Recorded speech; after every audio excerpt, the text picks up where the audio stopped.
Good evening, ladies and gentlemen. Welcome to the Vobes Show this evening. Sorry, no introduction, no countdown. We were running a bit late, so couldn't be asked with all of that nonsense. Hello and welcome. It's nice to see you. Hope you can hear me and see me nice and clearly. Hope so. Otherwise, things will be going a bit hokey-pokey. Oh, there we are. I'm live, apparently. Oh yes, there we go. I am. How interesting, how exciting. Hope you're all well. Let's have a look, see who's out there in the Vobosphere. Waiting with bated breasts.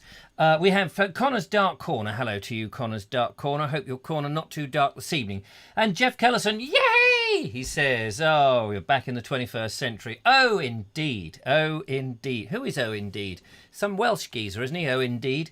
Hello, Oh, indeed. He's a bit like that other bloke who tried to take over the, what was his name? Owen... I can't remember, some Welsh person from history. The lovely Julia is there. Ernie Sammet is there. And Ernie Sammet says, when will you visit Somerset? We'll be moving in August. Well, I think I'll be going on the second day that you've moved in, probably. August the 2nd is when we'll be there. So that will be good. Lovely to see lovely Julia. Elaine Whitelock. Hello, lovely Richard and everybody. Hello, lovely Elaine Whitelock. Nice to see you. Thank you very much for coming along and joining us on this evening's romp through the airwaves. So that's rather good. Roy Ballinger says, good evening, everybody. Everybody have a good evening on behalf of Roy. Stephen Ruff is there, and Sean's Allotment Gardens and Homestead. He says, hello, what do we have here then? Yes, I found the internet. It was packed away in an old suitcase. I don't know who hid it there, probably Eric. He wanted the afternoon off. He's had the whole weekend off, not had to do any archiving, no internet to archive the new. Not that he's Scottish at all, you understand. Days of Yore, evening, Voblings. Good evening to you. Ron Langley is also there, back on air again. Glastonbury Gabriel, evening all. Hello, his touch of the old Jack Warner there, I feel. Laura Noel C says, hello, everyone. Probably doesn't actually speak like that. Probably just me making that up. Peter Lowry is there. He's just put down his Motor Magazine and his Dick Barton Annual, and he's tuned into the old Vogue, which is grand. Mike Dixon, hello to you. Ed Loud, ba-ba. Oh, didn't we get it? No, sorry about that. Sean says, you're very big tonight. Yes, I'm very big. I'm making up for those nights when I wasn't here. What ho, Vobesy, says Andrew Norris. Very nice to see you. Monsieur Le Norris. As only having an email exchange with Monsieur whatever his name is. There we are. Look, I've reduced myself in size for those who are slightly worried that I'm taking over their world. Hello, Richard, says Ernie. Nice again. And Wilf Meyer. Hello to you, Wilf. Good to see you. Stephen Field. Yay! How's the internet? Do you know, it's frazzling. Poor old little... called him Ernie then. Eric is down there with two wires and he's got them joined together like this. So if we have sparks coming from underneath, you'll know what it is. He's now working for a digital internet providing service. Like that. It's all part of the fun. His hair is standing on end, so if it starts smouldering and smoking, it may drop out and he could come up completely bald like me. Which would be handy, really, because he could be my stand-in. Anyway, Steve G, good evening. Michael Angel, good evening to you. Lovely to see you. Mark Donny McLeod, I noticed that. Hey, diddly-ho to Richard. Very good. Andrew Murphy. We do have a moment of Murphy in today's show. Mind you, it's more of a moment of wind, or rather a lot of wind and very little Murphy, unfortunately. It's very lot of wind. You did go out on a windiest day with your microphone unmuffed. You go out with a wind muff. Young Murphy. Otherwise, you just get... But we have that joy to come, ladies and gentlemen. Oh, and what a joy it is. So there we are. The Veg Grower Podcast. Hello to you, Mr. Sargit. La-da-da-da-dee-dee. He was born free. Did you know Mr. Suggett was born free? Born free to go and dig veggies. To plant his potatoes and grow radishes, live free, and so on and so on. Fill in the gaps if you know the words. Mark Selwood is there. It's always nice to see Mark there on there playing with his gunpowder, Richard. Gunpowder. That's right. Get your gunpowder out. Stick it in your gums. Oh, it does make me laugh. Good old Mark Selwyn. How is the business of the hospital car parks, Mark? I hope it's all going well down there in the world of costable car parks. What costable car parks? Yeah, sorry, I'm just going to have a slurp of the old coffee now. Delicious. Lovely Julia says, it's good to be back, Stephen. It is good to be back. And Captain Vobes. Oh, yes, I read that. Well, I didn't read that. Eric and Ernie. There we go. And James Smith. Good evening to you, James Smith. From where do you hail? James Smith, where do you hail? I'll be interested to know. He says, with his most inquiring voice, well, where do you hail from? Where does hail come from, anyway? Up there. From Caesar, isn't it? They used to hail Caesar. I wonder if he liked it, you know, having all those blimmin' frozen raindrops thrown at him. All right. Pack it in. Thank you. I've only come here to lead you. What are you? Oh, sorry, he's a Roman, isn't he? Italian Roman. Hey, it's a hail of Caesar here. Come on, let's go and invade England. It's a nicer over there. They don't have to have any of that pizza. We don't like it a pizza no more. The Leaning Tower of Pizza, it have fallen over. I wonder when the Leaning Tower of Pizza was actually made. It might have been Pisa, wasn't it? Pisa? It'd be funny if you moved the Leaning Tower of Pisa to Egypt. You could put it in near Giza, couldn't you? You could have the Leaning Tower of Pisa next to the Sphinx and the big, the big triangle thing, whatever you call it. Nope, didn't have a joke for that one. Andrew Murphy says, I did it off the cuff. Yes, you did it right off the cuff. There it is. Ow, what? Where's he gone? It's gone. It's blooming gone. I didn't take my lapel mic with me. Oh. First rule of filmmaking, make sure the sound is good. Never mind the visuals, the sound. If you've got the sound okay, the rest of it doesn't matter. It really doesn't, because you can close your eyes and still listen to it.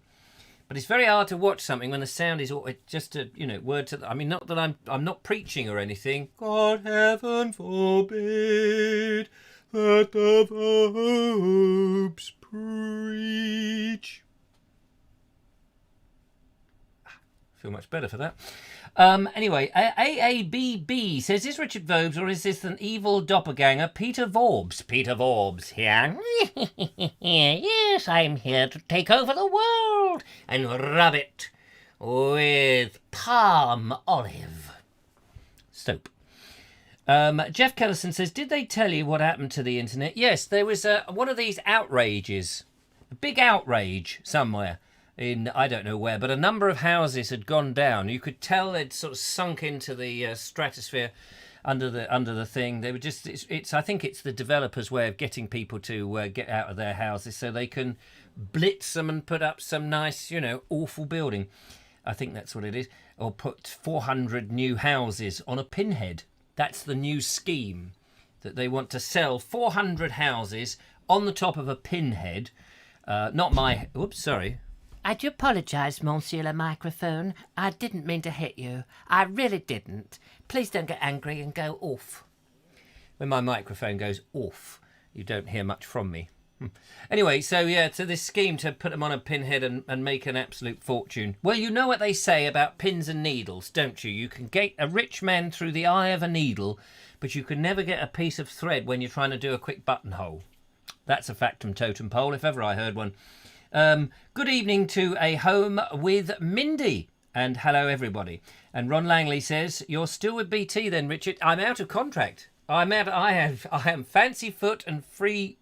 I am foot free and fanciful. No, I'm hook-nosed and out the wind. What is the phrase? I'm free as a bird with a limp.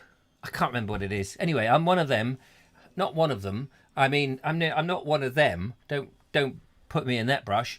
I'm one of them. Yes. Well, you know what I'm saying, don't you? Do we need subtitles? Can somebody get the subtitle machine running?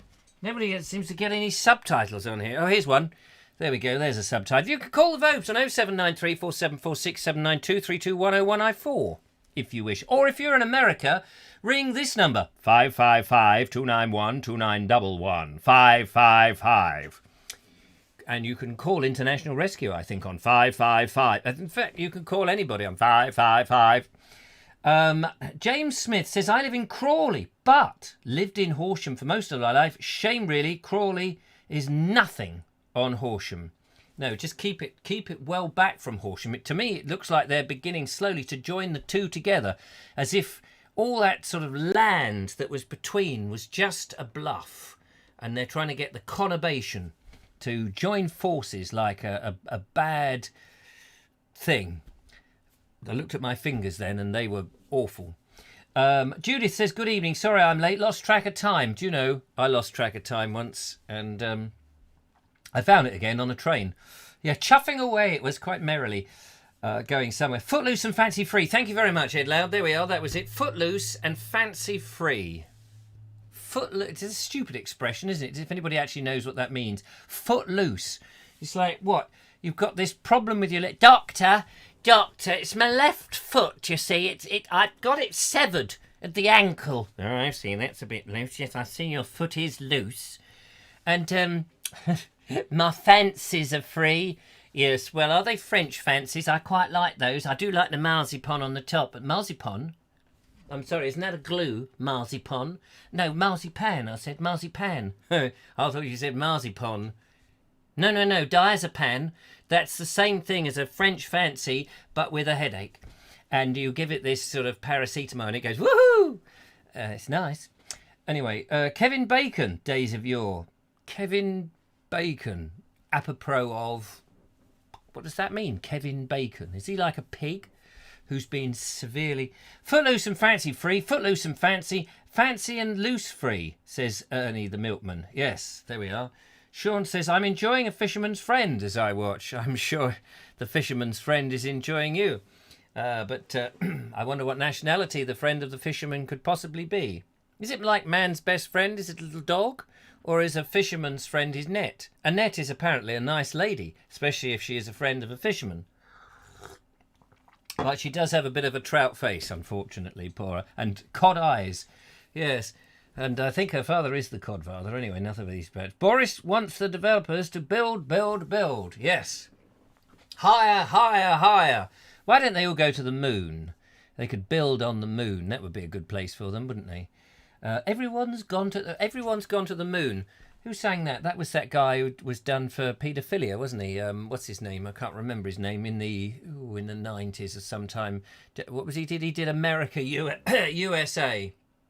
What was his name? He was in the song business. Everyone's gone to the moon. Oh, I can't remember. You remember his name?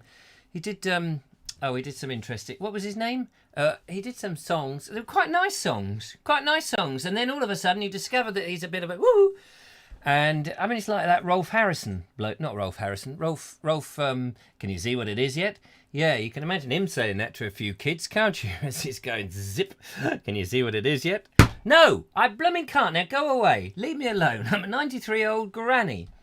Thank you. Jonathan King! There we are. Jonathan King! Yes, I did. Everyone's Gone to the Moon. I like that song, but now I can't listen to it. No. Oh, no. Don't. In case some sort of weird mind system goes into the old thing like an earworm. Everyone's Gone to the Moon. Oh, yes. Tower of Pizza started in 1172 and finished at just after 1 o'clock. What is it? 183 foot high. At what point did it go... Bing. Did it go at the first stroke? Was the speaking clock involved? At the first stroke, you will end up in hospital, now, then, and forevermore. Mr. Allotment says, Rolf Harris used to live around the corner from me in Sydenham. Oh, right. He was round the bend, was it? I mean, he was round the corner from you. His wobble board was never the same again. No, I wonder why. Anyway, so what a shame. What a come down, eh? What a come down. It just goes to show it's not worth it. It's not worth doing all those nasty things because, you get bunged in the newspaper, you get vilified on the television, and quite rightly so. Why do it? Why bother? Why not just have a clean and healthy life and have like Simon Templar, a little ring of confidence above your head, in the Colgate adverts. Leslie Charteris. He was a good old chap, wasn't he? Well, I don't know what it was. He was interfering, apparently. He never liked the TV series. He did like Roger Moore, though, for a while, so I read. Anyway, what have we got here? The Leaning Tower of Pisa was built by Eileen Dover. Oh, was it? All on her own, poor little Eileen. Poor little Eileen there going, 1 little pizza, 2 little pizza, 3 little pizza. Oh dear, oh dear, oh dear. Veg Grower Podcast, I noticed it leaning as they built the tower, which is why they could see some pillars are at an angle that they tried to correct it. It would be fun if it had gone a bit like that. Yeah, well, you know, they didn't know what they were doing back in 1172 or whenever it was you said. Anyway, that's it. I just wanted to get all that lot off my chest. Let's go to a video, shall we? And we'll start the show properly. How do we do that? Now, there's a button here on the left that if I press... Is it time to fill your ears with wind? Think so. Prepare, prepare. We've got a lot of wind here. It's a moment of Murphy, ladies and gentlemen.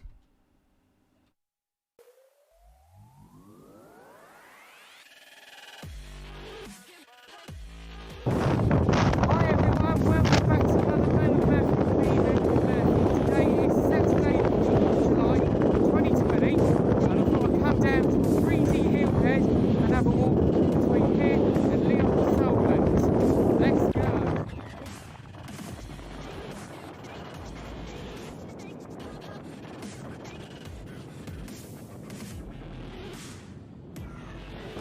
Roughly where that kite surfer is, just heading down towards the water. I was there last Thursday in the heat wave. Let's have a look to see what the weather was like back then and what the weather is like now.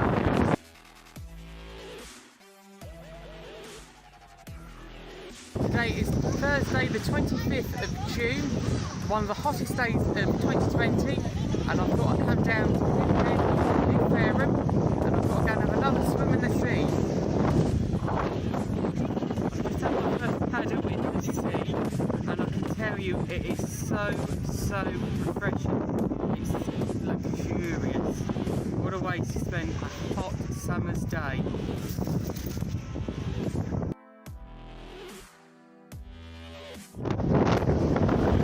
Right, I'm now at my halfway point. I'm coming towards the Round Down area in Gosport. I'm now going to head back towards Hillhead, back to the car.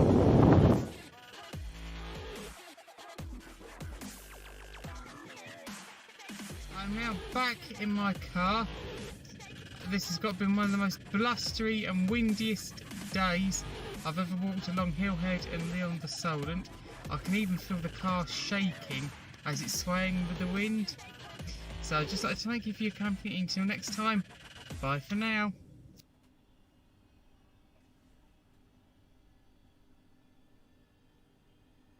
There we go. I bet the bit in the car. Oh, I love the bit in the car. The bit in the car. Oh, yeah, I loved it. The bit in the car. That was great. No, well done. It was always nice to see a moment of Murphy. Thank you very much for making the effort to make the video, even if it's off the cuff. Even off the cuff. You can't help the wind. Although you did go back in time when it was windy. If you'd gone back in time when it wasn't... Oh, you didn't go for a swim that other time. But maybe it's because you only go for a swim in the wind. I don't know. But anyway, it was great. It was lovely to see you. And thank you so much. What can I say? There we are. Fantastic. We've got another couple of videos in today's show. Not a huge amount, but we have. Now, Wednesday, we're hoping, unless it is windy, of course, or raining, or damp, or just, you know, we can't be bothered. We are going to be coming from the Veg Growers Podcast's landscape garden. His allotment. His whole allotment. It meant a lot to him at the time. And we're going to be there and invade it. We've got the wonderful... We've got a whole new dance troupe with army boots on. They're lovely. They are the tread in the fresh vegetables back into the soil brigade. They're going to be doing that. We're going to be doing a lot of achai the new pull it out and pull it out, pull it out. Oh, what? Not these. Oh, sorry, Rich. Yeah, we're going to be doing a lot of inappropriate gardening is what we'll be doing on Wednesday at 8 o'clock. If everything works, it may not work, at which point we may not do it. One of the things that I'd like to be talking to Monsieur Le Sugget and yourselves is I'm just thinking about buying a piece of land and lying on it or even under it at some point. Buying a piece of land and trying to turn it into a food source. Not the actual soil. I'm not going to just eat the soil. I might grow some things myself. Show all these little allotment people how to do it. You see, I was thinking of buying 2 or 3 acres of land and making a real go of it, because I've been reading. Here's a good book if you want to read something, recommended by one of my viewers. We Want Real Food by Graham Harvey, advisor to the Archers. He also wrote some episodes in the Archers, so of course he knows what he's talking about. But no, he does know what he's talking about. It's a fascinating book. Talks about the minerals and nutrients that are in the soil, or rather are not in the soil, that the farmers are bleaching out by shoving in all this fake fertilizer in, and killing off what the nutrients in the soil and producing vegetables which aren't fit for anything. Not fit for animals, not really fit for humans. And all in the supermarkets, and we're buying them. They all look very nice, but actually they're no bloody good to us at all. So we shouldn't eat them. We should go and grow our own stuff. I'm now being bitten by the bug. This isn't Mr. Suggett telling me what to do, or indeed Sean and is what's not.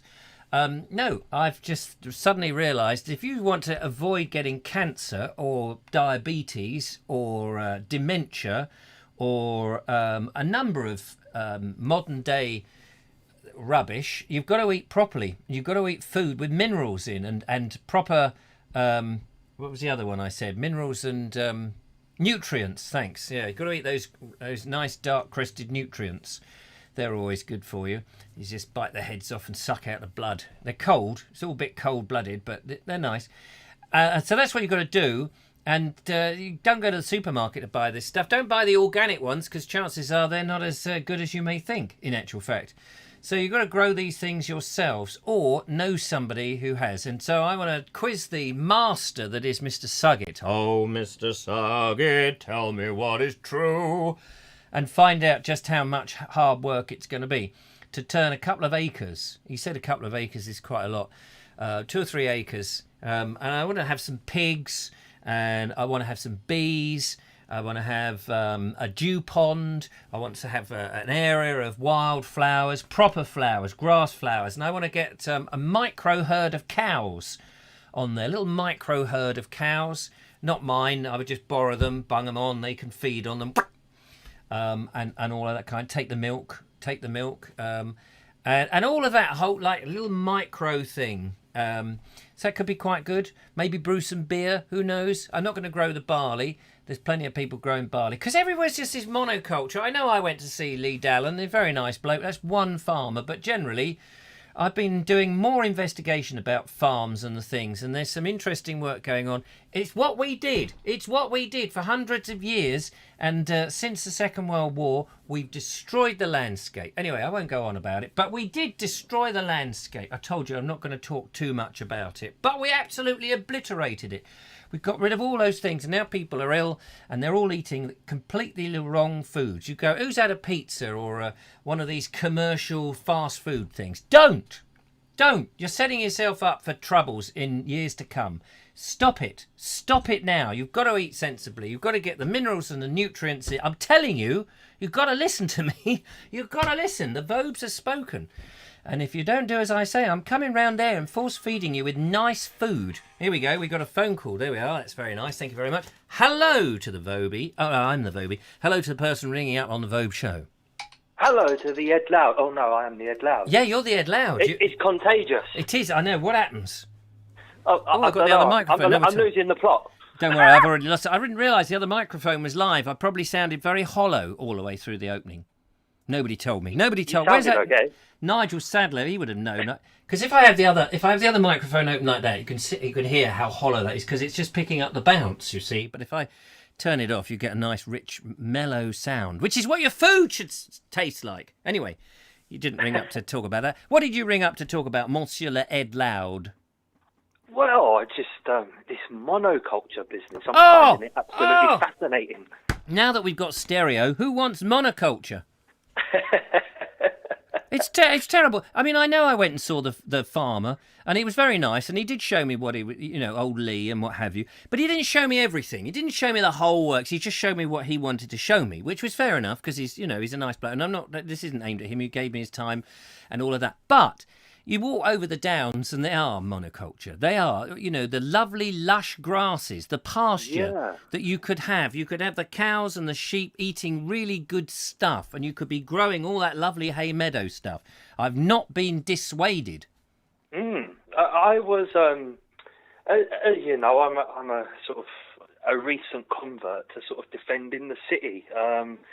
Having bulldoze it down and grow hay meadows in the city. Well, I was walking around with my mother the other day, and we went. I live quite close to part of the Green Chain Walk, so there's lots of sort of miniature green spaces around where I live, and I started to realise if you don't like monoculture, where I live is almost like the perfect solution with a little bit of what's the right word? A little bit of creativity in your mind, a little bit of imagination. You can kind of get away from the city, and you're looking at fields that are full of different kinds of plants, and there's no sort of fields of wheat or barley. It's all just, all right, you've got houses, you've got cars, but when you do get to a green space, you've got two options. It's either a well-kept park or it's a deserted space that no one's interested in.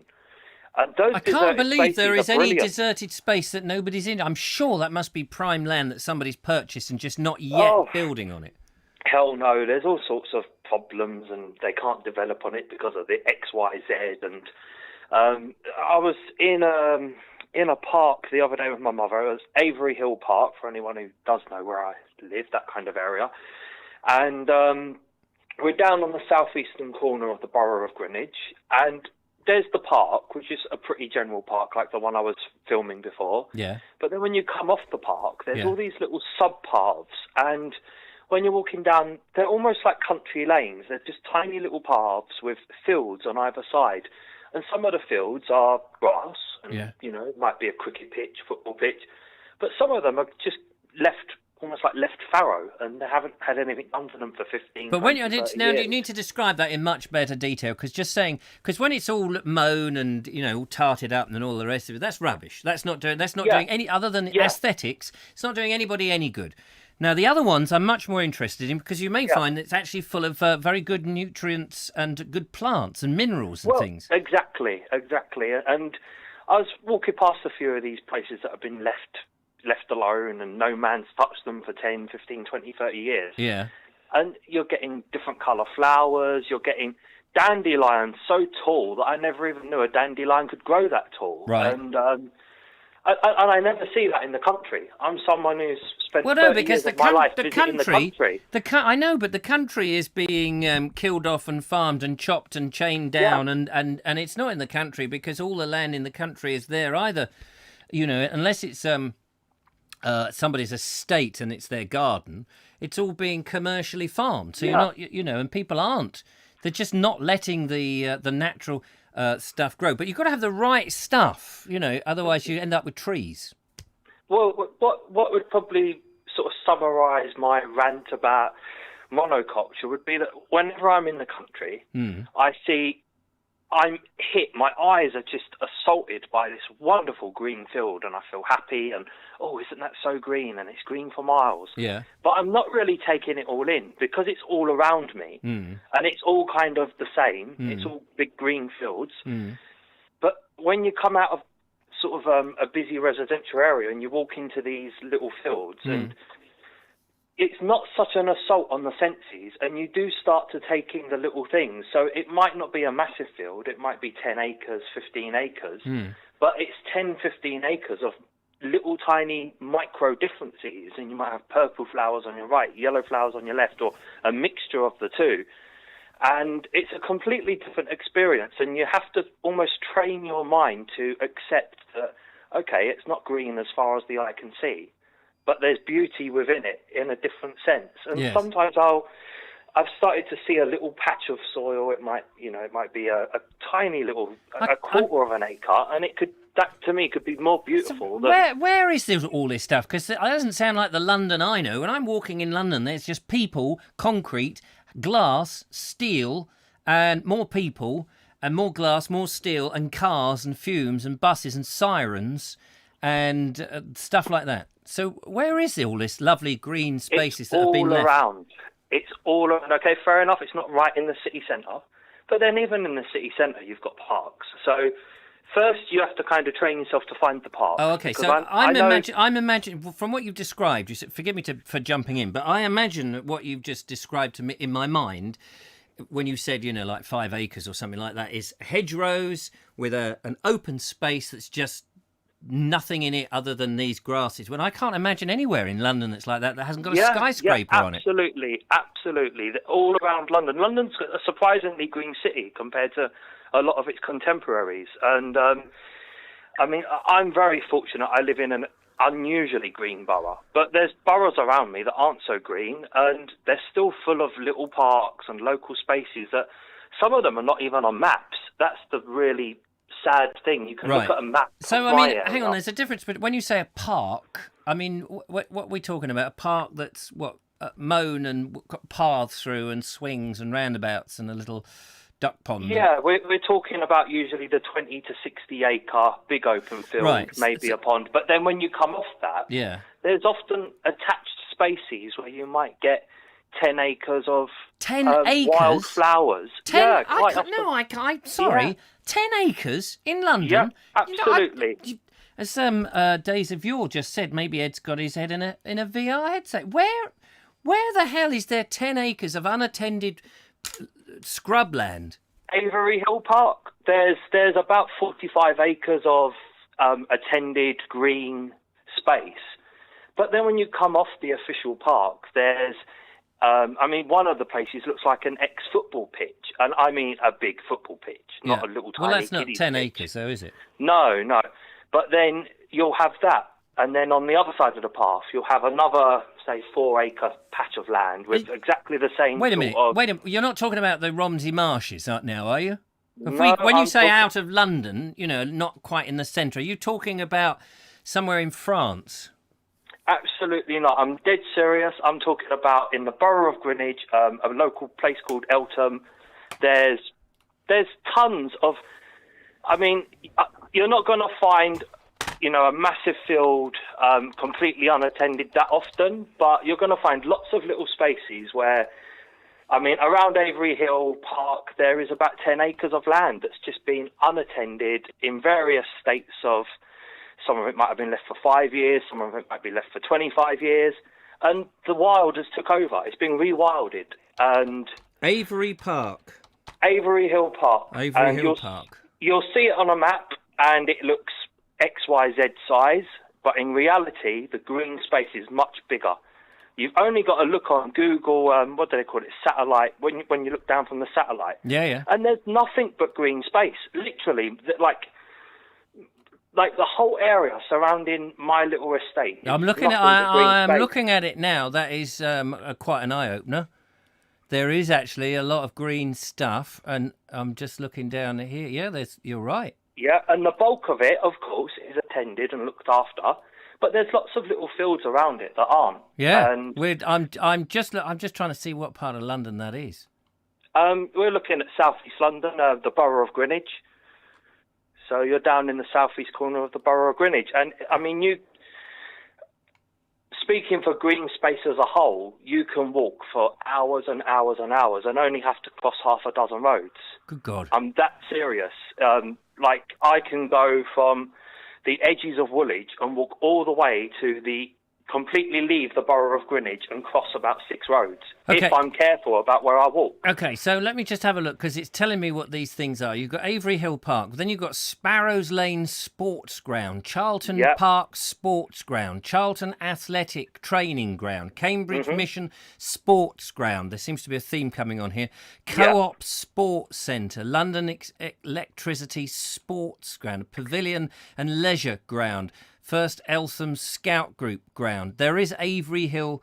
There does seem to be this one little bit that does seem to be a bit scrubland, but these others that you're talking about are actually sports ground. They're all, you're not getting... Some of those are derelict and unused. The Charlton Athletic one is completely used, yeah. Near the Scouts Hall, there is what can only be described as an ex-football pitch, because it's now about 2 foot high in wildflowers and brambles and Is it? Dandelions and all kinds of stuff. Wow. And there's lots of little fields like that. The biggest is approaching 10 acres.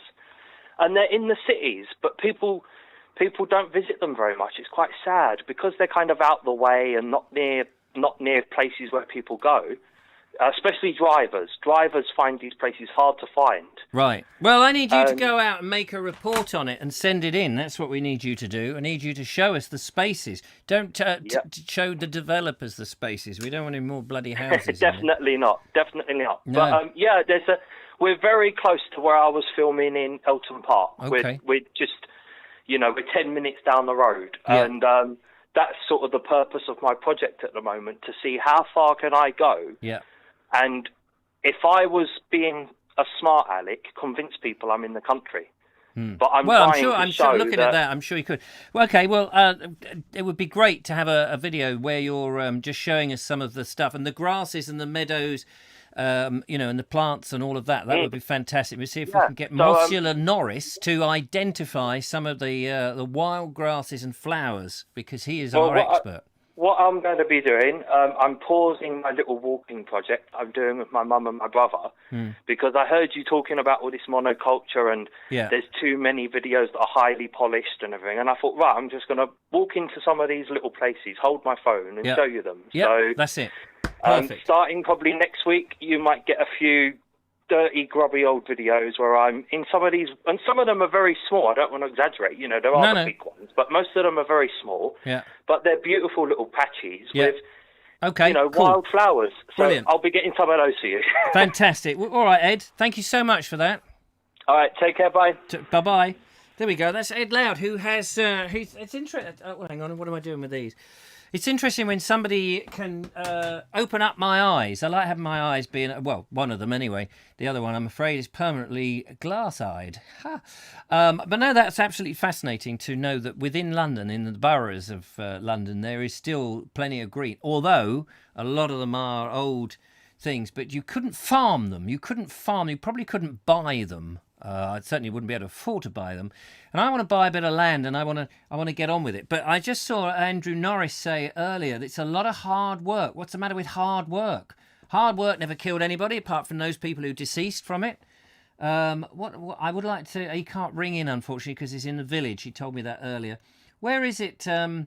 The answer lies in the soil, says Days of You. Yes, the answer does lie in the soil, but if you do so, I'm learning about it. I'm no expert at all. I know nothing, absolutely nothing. But I'm very keen not to get dementia or cancer or any of these funny things. And I think a lot of it is down to what you eat, and what you eat comes from the soil. And if you're not growing it yourself or getting it from people who do grow it. And I've been listening to this chap Graham Harvey giving a lecture, or watched him, and he's telling me how the intensive farming it's great for a big profit.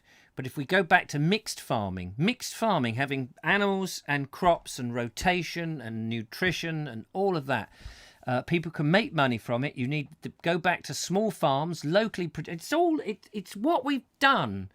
But thanks to the bloody EEC, or the European Union, we've been convinced that we've had to do something completely different, and it's driving me up the wall. And the more it's this thing I'm at the moment. I'm in a point in my life where the more I read, the more I realise I know nothing, absolutely nothing, and I'm livid. I'm livid that the country has gone in this wrong direction, and I've got to do something about it. I don't know what. Anyway, it's hard work, says Andrew Norris. Sounds like a load of bull, says Michael Angel. My little allotment is hard work, I can testify. That's true. I'm sure it is hard work. But the rewards. How will you have time with your Essie? I'm going to take my Essie out there. I'll have my Essie out on the land, pumping out some good old carbon monoxide. He's on one again, says Robert Croser. Yes, I've been on one for a while. I've not had the internet, ladies and gentlemen. That's half the problem. No, Connor, I'm in Fishersgate, 10 acres in London, says Jonathan Beluzic. Yeah, 10 acres, I know. Is this London in the USA, says Connor's Dark. What, with a melon, says Days of Yore. Not quite sure where the melon bit comes in, but, Carlisle, paddock of a field, Carlisle, yes, but it's mixed. You've got to get that mixed farming in.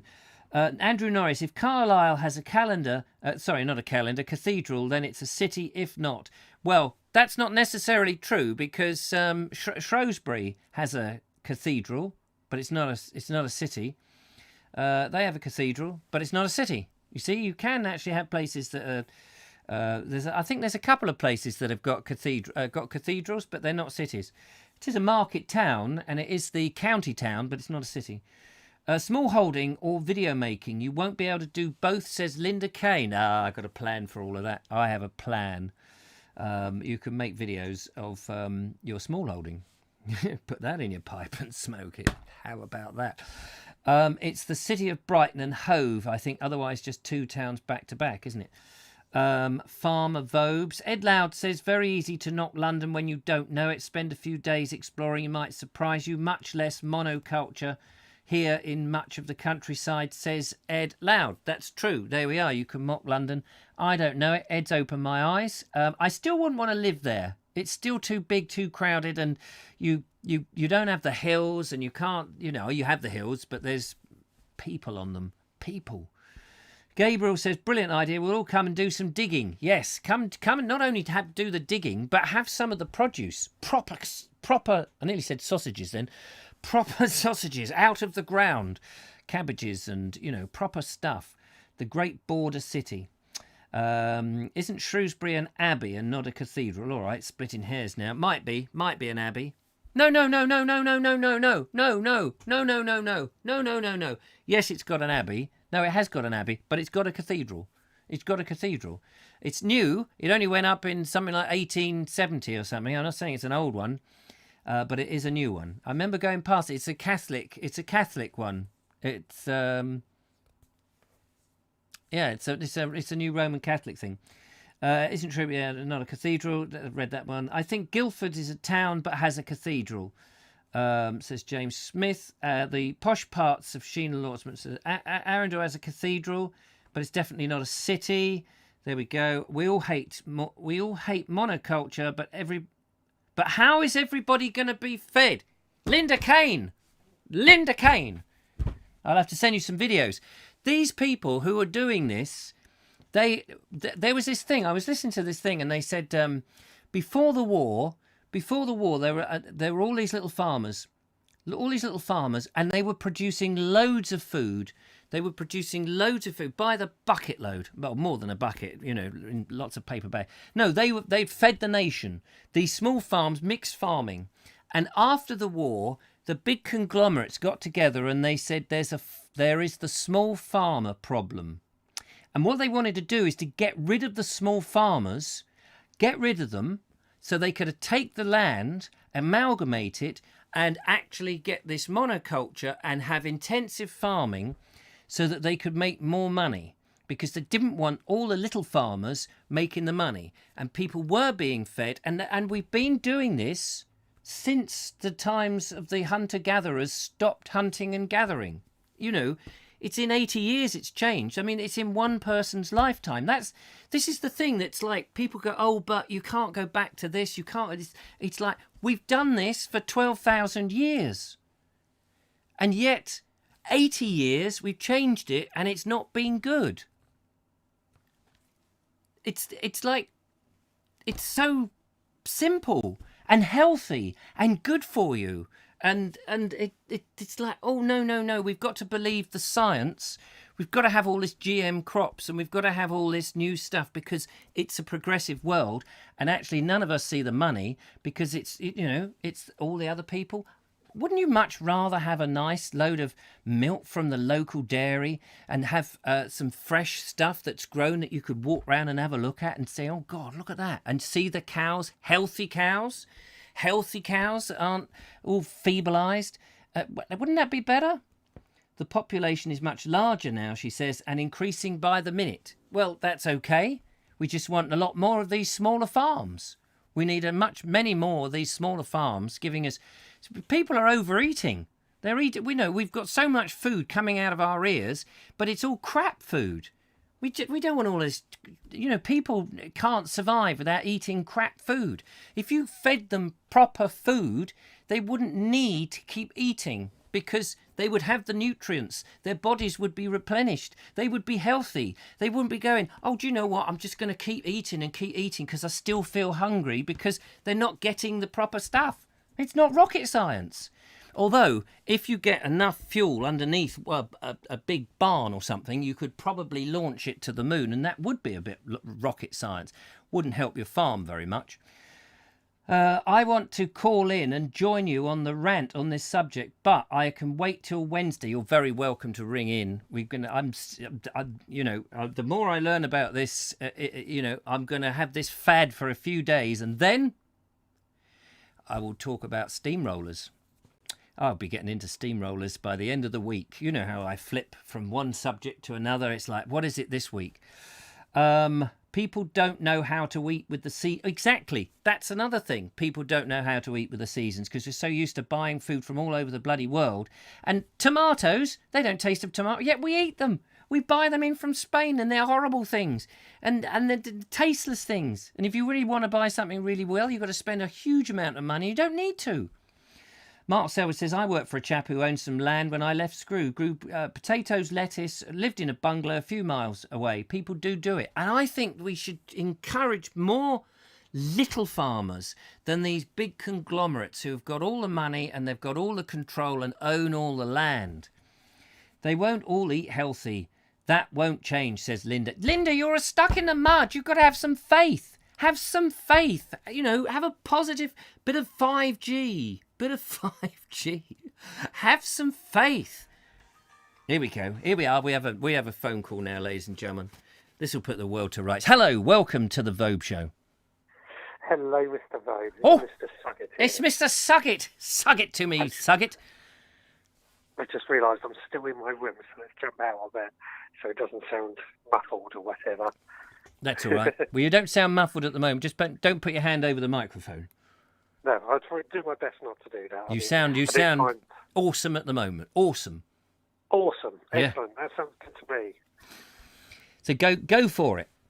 Right. Well, I think there's so many subjects that you are covering with this. Can I call it a rant? Rant? Yeah, it is a rant. Yeah. Got to get, keep the Monday going off with it is Monday, isn't it? Oh, it's Wednesday. No, it's Monday. Oh, is it Monday? I don't know what day we are. Oh, yeah, Wednesday. I'm in your allotment. Yeah, go on. Anyway. That's right. Yeah. Well, I mean, the first issue, in my opinion, is that people are not aware where their food comes from. Correct. I think people became more and more aware of where the food comes from and what goes into producing that carrot. Yes. They would have a better appreciation of what we have to do to survive. And imagine back 80 years ago in the war, in 1940, when we were digging for victory, people knew because they had to grow food. They were all part of it. And what they didn't grow, they took down the road and shoved into the pig bins. Well, let's go back to Victorian times when the big stately homes, they created these huge walled gardens because it was such it was a way of life. They had to produce food there, but they would also produce things like pineapple as a sign of grandeur, like showing off, look, I can produce this in my garden. Yes, absolutely. Linda Kane says, sorry, I worked in the health promotion. It was like banging your head against a wall. And I'm sure that is, because that's at the peak of when people are being fed crap. Yeah. I mean, the trouble is people are sheep. And you just, bung it in a shiny packet. Shung it in a shiny packet, cover it in something sugary, and they'll eat it. They'll eat it. They will eat it. So it is about education. You've got to... If you said, right, as of now, the NHS is no longer here. If you get yourself, if you smoke cigarettes, if you eat sugary stuff and you get ill, don't come to us. Yeah. Don't come to us because you've done it to yourself. Yeah. Well, I had a conversation with someone once who he was arguing with me that we shouldn't eat potatoes because they come out of the ground and they're covered in dirt. Right. Which is true. But at the same time as this person was telling me this, he was eating a packet of crisps. Yeah. Which are potatoes that had come out of the ground and were covered in dirt. Exactly. And when I pointed that out to him, he didn't believe me until I literally had to force him. He didn't believe that they were potatoes. Did not believe they were potatoes. Well, it was obviously a very thick man. Yeah, I mean, that's obviously an extreme circumstance, but they do exist. They are out there amongst us.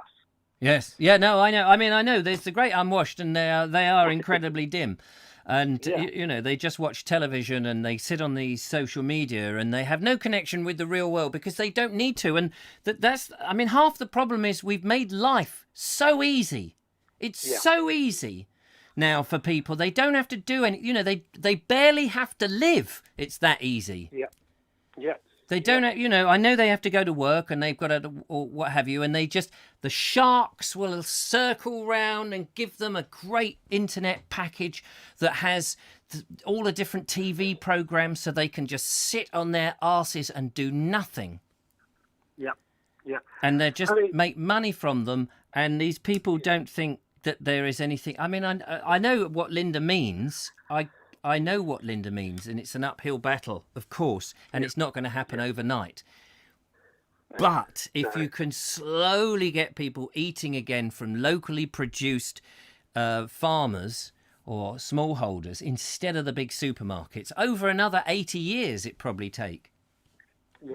But you'd have people who were, you know, if people ate properly, you wouldn't have half the people going to the NHS. We wouldn't need such a huge amount of service. We wouldn't have to stand outside like bloody seals. No, and people would not need to take so many vitamins and supplements because it's in the food. Yes. You know, yes, exactly. A carrot straight on the ground is full of so much goodness. And unfortunately, the ones sold in shops, that is not their first thought. No, well, it is retraining, and the thing is, but the half the problem is that people aren't seeing it, because as I said to Lee Dallon, the farmer, I said, you know, half the problem that because he said, you know, we get a lot of people sort of, you know, saying nasty things about farmers, and I said, well, that's a shame because people are not involved in farming. But 80 years ago, and this is, I mean, I keep going on about 80 years ago when the world first, and it's one person's life, an average 80 years. It's one generation, we have stopped people, and I say we, I mean the government and marketeers and the commercial world have taken people away from the connection between the land. And people have gone to the towns, they've gone to the, you know, they've got these jobs now, they no longer know what a potato is when they're eating a crisp. Yeah, yeah. And it's madness. It's madness, but all these supermarkets are there to make our life easier should mean we're spending less time at work. Yeah, 80 years ago, we worked less. Yeah. So unless you were the farmer, of course, you worked hell of a lot harder. Yeah, but the farmer's wife would be the one at home taking on in the house, taking care of the house. Not that I agree with that viewpoint, but now in most households, both parents or both parts of the family have to work in order to survive. Just having a look at the comments because they're fascinating. We've got people all het up now, which is great. Spanish veg is delicious. I have not had any dissing of Spanish nosh. Senor Vobes, excellent. I'm pleased to hear. I can't speak for Spanish because I don't live there and I've not been there since I was knee-high to a grasshopper. And I'm absolutely sure that the food the Spaniards eat is probably very different to what's grown out there on behalf of the Brits and sent back to us. I'm sure that, you see, because we have become sheep, we'll just eat anything. Richard, someone has to be the Pilfold since Pilfold has vanished. That's very true. We need another Pilfold. Has he put any videos on, says Robert Croser. No, whatever. You know, the videos, they'll come. Don't panic. How are you changing your names all the time? There is no time limit, says Connors. I'm not sure what that's about. Can't hear him. Hope you can hear him now. Most people are sheep, says Mike Stevens, and do what they are told without question, where we saw that through the COVID situation. People just do not think for themselves anymore. People don't educate themselves. They're so busy watching other people's lives on the telly or on social media or on YouTube or something. And they're so busy letting other people do the thinking for them, I believe, that they do not think themselves. That was me saying that bit. How do you go about, Linda Kane says, how do you go about persuading people to eat healthily when so many have tried before? Well, I think this is not something that you do like this. I don't think you get a Jamie Oliver and do a campaign for 10 weeks and everybody's then going to do it. I think it is very much a long-term thing, but it starts with people introducing it into their faces and getting them to try it. Make it fashionable. And by doing so, make it fashionable. Exactly. Absolutely. Yeah. I think it's perfectly possible because people do get, after a while we have fads of things and people get bored of certain things. Yeah. And you just got to, if you can get people worked up on some nonsense about how the world is warming up, or if you can get people worked up on the fact that one section of society, because of the pigment in their skin, are somehow, it looks like that they're another section of society going around shooting them, when of course we know that's not happening and everybody's going down on their bending. If you can do that, you can definitely bring a fad up where people start to eat healthily. And actually, you could use those things to make people want, the environment thing, although I don't believe in this global warming, but you can use that impetus to get people interested in growing the right stuff. Because if you do it right, you're going to help the environment anyway. Mm-hmm. Well, I'm a firm believer that if more people grew their own food, their problems would start to disappear. Not saying that it will solve all the problems in the world, but most of the independent personal problems will start to disappear. Mm. So if you're in financial trouble, growing your own food is cheaper. If you're unhealthy, it'll get you healthy. If you're depressed, it may help solve your depression. It'll give you something to do if you're bored. There's so many good things that come out of growing your own food that isn't recognised. Yeah, I know, I absolutely. It's just not going to happen overnight, and I appreciate that. And I think that's the way you've got to sort of make it. But because you're not hiding to nothing, because the money isn't in that. The money, it's the people with money are going to tell you how they're going to take the money from you by doing a glitzy thing and saying, do you know what? We're going to poison you. We're going to poison you with this wonderful flashy product that you are going to prefer to eat, rather than something that will stop you from getting dementia, or at least reduce your chances of having cancer. But you're going to eat this wonderful, very quickly produced, glossy thing, and people will just go, yeah, that's what I'm going to do, because the short term is better than the long term. And actually, and I've said to people, think about your future self. What is your future self going to say to you? If you could give up smoking, your future self in 5 years' time would look back and go, "God, I'm glad I did that." Yeah. People don't think about their future. People don't think about, a year's time or whatever it is. Just learning a language, learning, a new trade or a new skill or something. Your future self. I know it's hard to do these things, but your future self will look back at you and go, "I'm really glad you did that." Because you've really made my life now for the next 50 years or however long really worthwhile, instead of having to blow in an oxygen bag or having, being on diets and taking 20 pills every day to keep me alive. It's your future self you should be caring about. Yep, completely agree. And it just, especially people you care about who ignore it, and you just go... Yeah. There's nothing you can do. You can't make people who you care about change their ways, and you can't nag at them.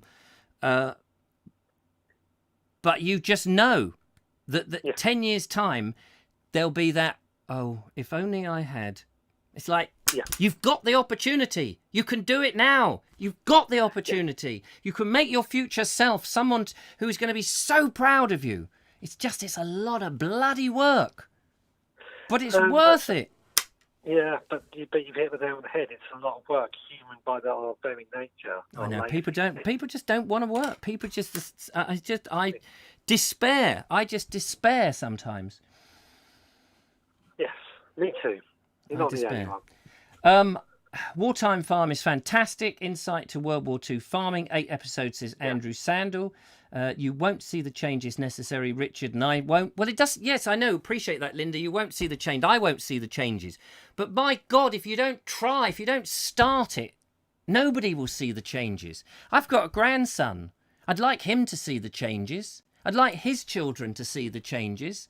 I'd like the future people to have a globe that they're that isn't this monoculture. People could walk on the downs again without all this stupid spring barley after spring barley after spring barley making white flour, which apparently is an evil. Yeah. Or rapeseed after rapeseed, fields full of rapeseed. Chopping down all these forests for palm oil. Mm-hmm. And all of the, we know it's all wrong, but we've got to do something. And I may be a late converter to this, and I've followed different career paths and done other things, but at some point you wake up and you just think, my God, this is actually important. Yeah. And there's certain things. There's the faddy things, which I don't believe in global warming. I think it's a whole load of old tosh. I'm not against having greener energy or no pollutants in the thing, but I just think that we're getting tied up on things that this business about 12 years time we're all going to be boiling, and I think that's absolute rubbish. Bring back proper mixed farming, small farmers, get people eating healthily. These other problems would disappear. Yeah, I totally agree. Anyway, I have jumped on a soapbox this evening. What else? Ever the pessimist. Yeah. You can't really blame a lot of people. They're brainwashed from an early age. And that is so true. That is everybody. I mean, this COVID thing, people are frightened to go out because the government has so cleverly said, stay at home. It's a terrible thing. And people have forgotten right at the very beginning when they said 80% of the people will be okay.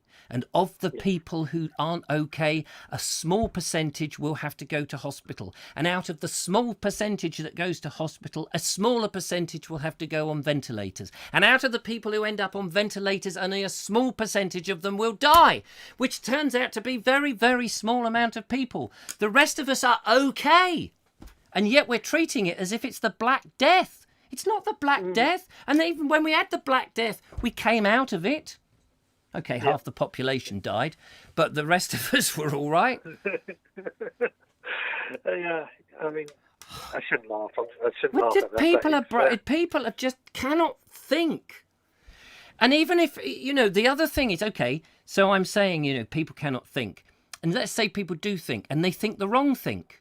Even if it's the wrong thing, if everything I say is wrong, and it may well be, at least I'm trying to think for myself rather than go by what I am told. Okay, but that's the mentality of flat earthers. Well, explain. They believe that obviously the earth is flat because they can see the earth is flat with their own eyes. Yes. But they are being told the earth is round. Right. And isn't that okay if they think the world is flat? Let them think it. They are original thinkers, and we may ridicule them because we may think that we know better, but actually it's not going to stop them from having a job or getting down to some mixed farming and eating healthily or whatever it is they do, selling insurance. Yeah. They can. I think people just need to have original thought, and this is the problem with the world. There's this groupthink where this is another modern day virus that we have, where nobody's allowed to have an individual thought because you're going to be cancelled. All these people, Starkey. What's his name? Starkey was cancelled the other day. And they're trying to shut people down. You can't have an original thought, even if though I disagree with it. You can't have it. Well, okay, you can disagree with my thoughts. Disagree with them. Yeah. But you have to be cancelled. That pushes people that disagree with the thoughts underground, and it's worse when it's underground because it becomes more of a thing to fight for. Those, I'm going to say racists, as an example. If racism is pushed underground, those racists will congregate together and become worse. Whereas if they are known to be racist, you can challenge them. Well, yes, but people are being called racists when they're not racists. Yeah, I agree with that. I mean, that, you know, people aren't overtly, you know, who in this world now, at this moment in time, with this Black Lives Matter thing, who is actually ever going to say actually a racist thing? Because they know that people who inadvertently, you know, Dr. David Starkey is old school. My dad was old school. My dad at the funeral of, we went to where did we go? No, my dad's funeral. At my dad's funeral, my dad's sister, who is 80-something and a bit demented now, there was a nurse, a black nurse who had been at the nursing home, and my sister turned round and looked at her and said, "Why is that black person here?" Now, you had to forgive her because A, she's old. She has a different mindset. She's been, you know, in a bubble in her late 70s and 80s and looked after and what have you. She would have no idea that we've gone in this new way of thinking. And so you'd forgive her. Dr. David Starkey was talking, didn't say anything overly racist. He made a comment. You know, nobody's allowed to sort of have streaming, what do you call it? I always call it consciousness of thought. And you know, you've got to sort of almost doctor yourself before words have come out in a live broadcast. And he's not racist, but nobody is actually going to say anything racist, especially on a live show, because not on purpose, not to be absolutely derogatory to another thing, because they know that the mob will be after them. So because people aren't doing that, the mob are looking for anybody who has even the slightest, oops, oh, you made a mistake, right, we're down on him like a ton of bricks. It's like, for goodness sake. Yeah, but then you said they come down on them like a ton of bricks straight away and not given the opportunity to explain themselves. Exactly. Anyway, we better show another video and calm ourselves down. So thank you very much, Richard. I want to talk to you more about this farming thing growing stuff because it's growing on my mind, and the pressures of the next 50 years of my life needs to be healthy. Yes. Well, we can discuss that on Wednesday. Fantastic. Look, thank you for calling in. No, thank you for having me. It's a pleasure as ever. Look after yourself. You too. Take care, buddy. Take care. Bye-bye. Cheers. Thanks. So there we go. The lovely Richard there. Sug it. And you can tell that good minds homing in on each other, which is fantastic. So don't call me audience, says Days of Yore. We cannot have black and white films anymore. No, says Mike Stevens. They got to be colour corrected. They were saying on Country File yesterday, stating that barley won't grow here in the south, will be grown further north because of global warming. That may please Richard. Oh, yes, bring back the pasture. When I say global warming, of course, I know the globe is warming. I don't put it down to man. It used to be man. Do you remember how it became? First, it was man-made global warming. Then they softened it a bit to climate change, which is very innocuous. What does that actually mean? And now when they say global warming, they don't say man-made global warming. Yeah, we're going through a cycle where the planet is warming up. That's nothing to do with us. Nothing to do with us. It's my opinion. I'm entitled to my opinion. You may disagree, and you're entitled to disagree, and I'm quite happy for you to disagree. Morton, the human effect is a debatable one, but the warming of the planet, this planet has warmed and cooled for millennia and has shaped evolution too, says the lovely Julia, and I completely agree with that. So that's it. The planet is actually cooling due to... Oh, hello, we've got another phone call. Let's get the phone call in. Hello to you, caller on the Vobes Show. Sean Cameron, lovely to talk to. Just a quick one. Yes. When I was in school in the 80s and the early 90s, they taught us that the world was cooling down. Yes, I know. I heard that. There was going to be the Great Ice Age. And I was told something, but nobody seems to be able to confirm this. But I was taught that they said something about that from 2015 to, say, 2025, that the Earth's axis was going to change, just very slightly, and we were either going to end up with more weather similar to Iceland or more weather similar to Spain. And from a gardening point of view, we seem to be going to the Spanish route, because for 3 months of every year for the last 5 years, I haven't had any rain in April, May, June. So, well, there we are. So it might be the axis is moved. Is that what you think? So that's what it could be. But I think if the Earth is warming up, it's doing it just because of the cycles. Yes, I would totally agree with you. I don't think it's anything to do with man. Why were we taught in the 80s it's going to get colder, and then all of a sudden they've changed their minds? Well, I think half of the thing is it doesn't suit the narrative.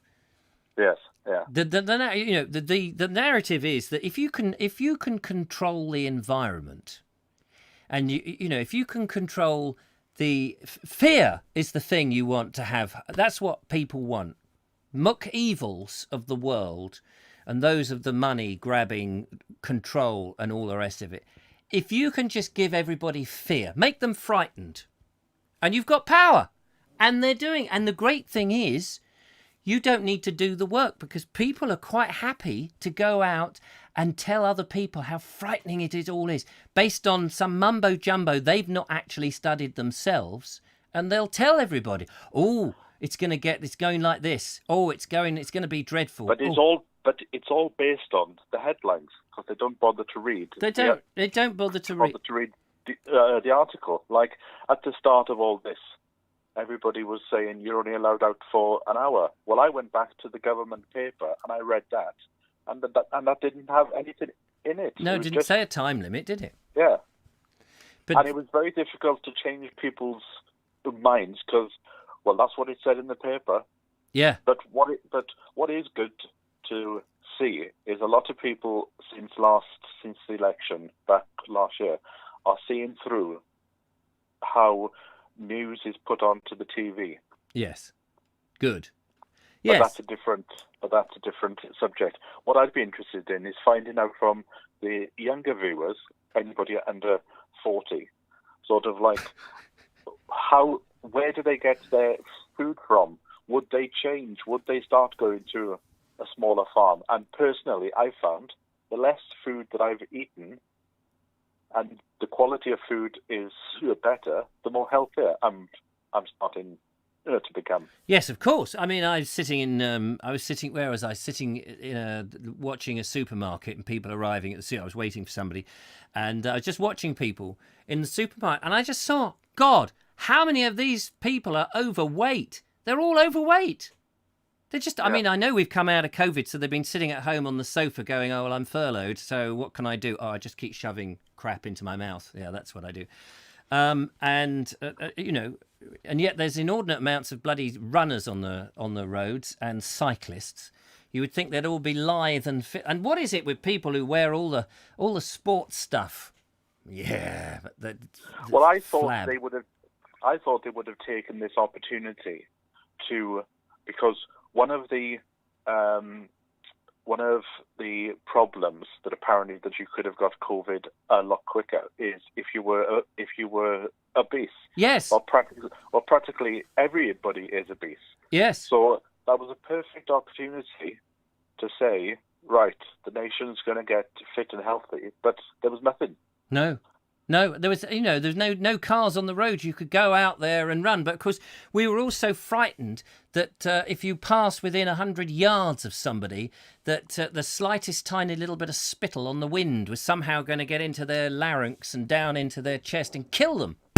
Yeah. And how many people have gone to the supermarket over the last 14 weeks and noticed, wait a minute, the same staff are there day in, day out, day in, with millions of people coming past them. Okay, they've got these plastic screens now, but they didn't have for a long time. And none of them are, I can't say that none of them have died, but they, managed to stay open all this time. It's very suspicious to me. Well, the thing that I found is, when I left the allotment yesterday, I had all the intention to go home and eat food in the house. That the local cafe was open, and I thought I'll go in and support them. So I went in for a Sunday lunch, and was quite shocked that it was as if the last 5 months haven't happened. Mm. Everybody was touching like the vinegar bottle and everything. And then I sat there thinking, have I been in a dream for the last 4 months?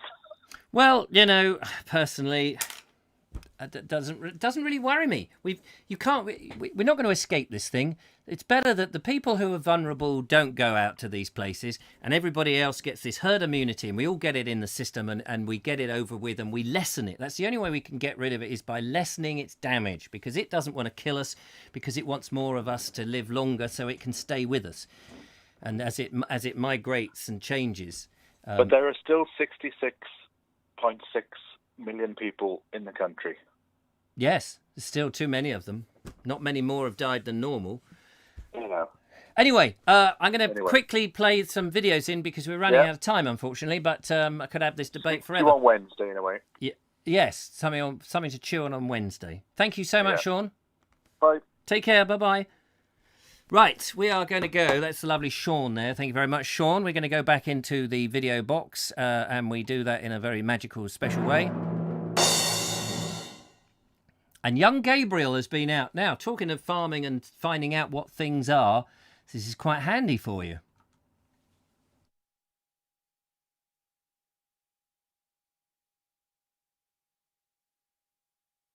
Hi, thank you for joining me today. Very quick video, something that cropped up yesterday when I was out on a walk with my friend Jamie. We were walking the Polden Hills yesterday, and that will be a video on here very soon, as soon as I've edited it. While we were out, Jamie showed me something on his mobile phone. Now, if you're like me, when you're out on a walk, you don't know what these are. I couldn't tell you the name of any of these trees. Possibly an oak, maybe a conker tree when it's conker tree time, whatever they're called. Anyway, I don't know, and I would love to know. Now, if you're like me and you don't know, and you have one of these, a smartphone, I'm going to show you something today that will change your walks forever. Because with the phone, you will be able to look at a tree or a plant and have the phone tell you exactly what it is. So no more of that, oh, I wonder what that was. Oh, I wonder what that is. You can now tell just by using your phone, and it's completely free, and it's part of the National Geographic thing, so it's, you know, it's good. And there's another app that I found as well that does something similar. I'm going to show them to you both, show them working, and then it's up to you to decide if it's for you. But thank you anyway, let's carry on. So the first thing we're going to need to do is to install the program. I'm doing this on an Android, but if you want it on an iOS, let me know and I will do another video. So go to your Google Play Store, hit search and type in Seek. Once you've done that, hit the return button, up she comes, hit the big green install button. I've speeded this up obviously, and once there, click open, and there it is. There's your opening page, and there's a few pages which just tell you what you can do, all the different features of the app, because it does many more things than we're going to look at today. And then when you're ready, just click the continue button. And then the options you can log in with the internet, or you can sign in, or you can continue without signing in. If you want to log in, if you've already got an account, come here. If you want to sign up, click the middle button and go here, follow the instructions. Or what we're going to do is we're going to continue without signing in. It will ask you for a few permissions which you need to do. If you read this instruction page here, and then hit the continue button, and then let's go outside and take it from there. Okay, so I've had to move, excuse the traffic noise, hopefully it won't be too bad. I've got a lav mic on. Right, so you've arrived on site. What you need to do is get your phone out, and then you'll find the app on your screen there.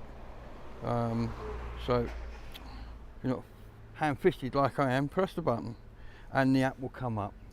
Then what you do, it's quite simple. At the bottom there's a big camera button, that big round camera button. Press that and it'll ask if you allow Seek to take pictures. Allow it, and basically allow all the permissions it asks for, and then hit the continue button, and then up will come your camera eventually. There it is, there's your camera. Now I'm showing you this on the camera, but I'm also recording this, so you should be able to see what I'm doing. So all I'm going to do now is I don't know a clue what this is. It's a bush as far as I'm concerned. So what I'm going to do is I'm going to point the camera at it, and straight away, look, you can see on the screen there, it's telling me it's field maple. So all you need to do, press the button, take a photograph, click. Now I've taken that photograph, it puts that into my list of identified plants. So I now have, as you can see on the screen here, I've identified or observed a species. I feel like Charles Darwin. So I've seen a field maple, so there's my photograph of it. What I can now do is I can tap on this button here, and it will give me all the information about it, and it will show me a range map as well. Now the range map is taking a little bit of time to come up because I've got very little signal here, but that would be a Google map showing you where people have reported seeing this. So if you find a plant, you'll be able to see straight away how common that plant is in your area. It may not be. You may have found a new species. Who knows? Perhaps your name will be on the news at 10 and you'll become famous. Anything's possible in the big wide world, but in the meantime, this will identify your plants. It'll also identify animals and fish and reptiles and spiders. So if you want to know what that hairy great spider is hiding behind your toilet next time you want to go in there, point this at it and it will tell you if it's going to bite your bum or not. Great news.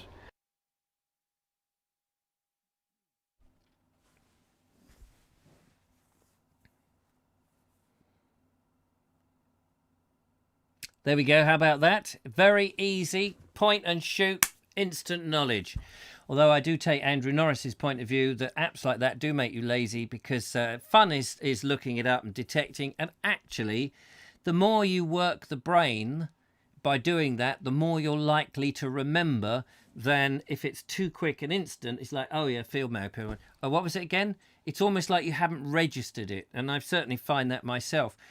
Still trying to recognise trees 2 years down the line. I'm still going, wait a minute, oh yeah, that's an ash. I know that because of the 8 figures of the, and I know it from the bud that comes over there and the way the leaves sit on the trees and the bark and all these little nuances and details, that the more you keep using the brain, the longer it's going to stay in there. But, you know, as a quick thing, you can't knock it, I suppose, unless, of course, your internet goes. And I know what that's like. Hey-ho, never mind.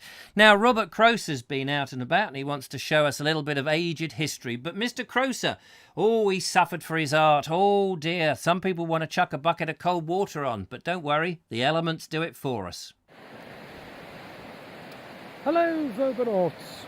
Where am I today? What is that strange structure over my shoulder, you may well ask?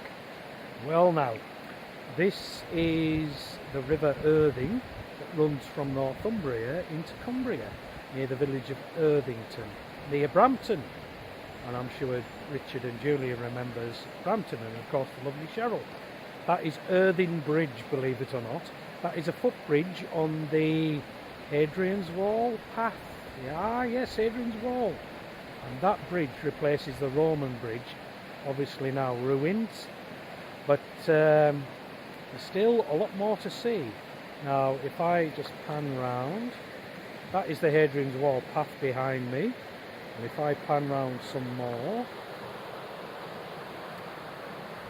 in the distance there, beyond the gate and those people, is Hadrian's Wall. Yes, Hadrian's Wall, can you believe it? That is it, yes. This is at a place near Burdoswald Roman Fort. I'm sure you've all heard of that, and I know some of you have been in the past. Nigel, I'm speaking to you, and of course beyond there there is Banks Roman Fort, and beyond there is Brampton, yes, Brampton, and Lanercost Priory. Now I'm going to take a walk up to the wall here. So I'm going to turn this around and you'll be able to see the wall coming up. There is the said wall, and that's the remains of a mile castle and the abutments of the bridge, which was quite a large affair. It was 3 large arches with castles guarding it, mile castles guarding it at either end. Yes, the Romans were nothing if not organised. And what have the Romans ever done for us? I hear you say, well, just look at this wall. What we're seeing here is what's left. Just the foundations. Imagine it in its prime, 50 feet high. Going along here for 70 odd miles between Wallsend and Bowness-on-Solway. Absolutely incredible. It's hard to think without powered machinery. They managed it with blocks and tackle, horse, manpower. And there weren't just slaves that built it. It was more along the lines of, now it's pouring down and I'm getting out of this rain.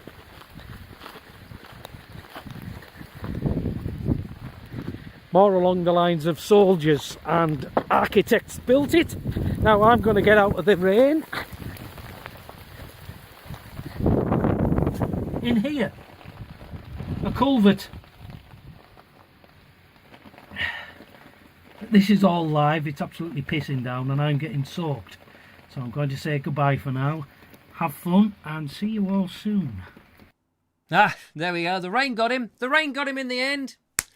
Well done. I can't believe. Thank you very much, young Mr. Croser. And thanks to Gabriel also. I don't know whether I thank Gabriel for the last one. And indeed, a moment of Murphy. That was very kind of you as well. Really appreciate the videos, by the way. Thanks for sending them in. I can't believe that it was originally 50 foot. That's what he said. 50 foot. A 50-foot wall. That does seem incredibly high. Was it really 50 foot? Or is that with the what do you call the foundations? The foundations. Yeah, that's it. There we go. Anyway, it's not 50 foot now. Presumably the masonry was taken to build houses in the area, presumably. But superb. Well done. He suffered for his art. Is he out there? Has he disappeared? What happened to him? Has he gone? Has he vanished? Oh, well, never mind. The Romans used to shout at the Picts, "Are you chewing a brick?"